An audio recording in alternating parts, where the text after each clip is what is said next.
तैयारी है, स्टार्ट। अध्यक्ष महोदय, मैं कहना चाहता हूं कि हर आदमी को यह अधिकार है कि जिसको वह चाहे डाक द्वारा मत भेज सके। विराम।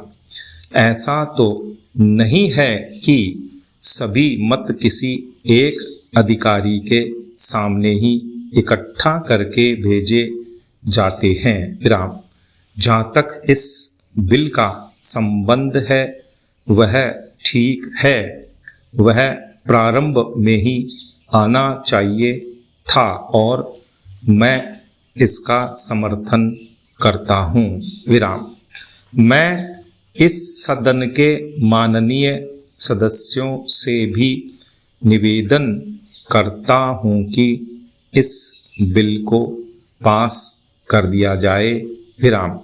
खेती में उन्नति न होने का कारण क्या है? विराम।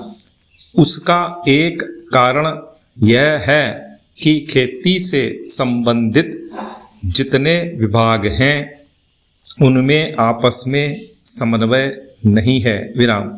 खेती के लिए अच्छी खाद की आवश्यकता है, पानी की आवश्यकता है, औजारों की आवश्यकता है और धन की आवश्यकता है। विराम।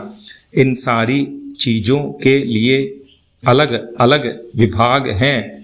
मालूम ऐसा पड़ता है कि उनका आपस में कोई संबंध नहीं है। विराम। वे आपस में मिलकर कोई योजना नहीं बनाते जिससे खेती की आवश्यकताएं पूरी होती। विराम। इसलिए जब तक उनमें आपस में तालमेल नहीं होगा तब तक खेती की उन्नति नहीं हो सकती है। विराम। दूसरा कारण यह है कि योजना की बिल्कुल कमी है। विराम। इसके अलावा कृषि कॉलेजों से निकले हुए जो स्नातक होते हैं, जो खेती की बातों को जानते हैं, उनमें से एक भी आदमी खेती करने के लिए तैयार नहीं है। विराम। सभी प्रोफेसर बनने के लिए तैयार हैं। विराम। खेती के लिए कोई भी तैयार नहीं है। विराम। एक बात मैं माननीय मंत्री जी से विशेष रूप से कहना चाहता हूँ। विराम। अधिक उपज न होने का एक कारण यह है कि जो खेत में काम करते हैं वे उसके मालिक नहीं हैं। विराम। खेत किसी और का है और काम कोई और कर रहा है। विराम।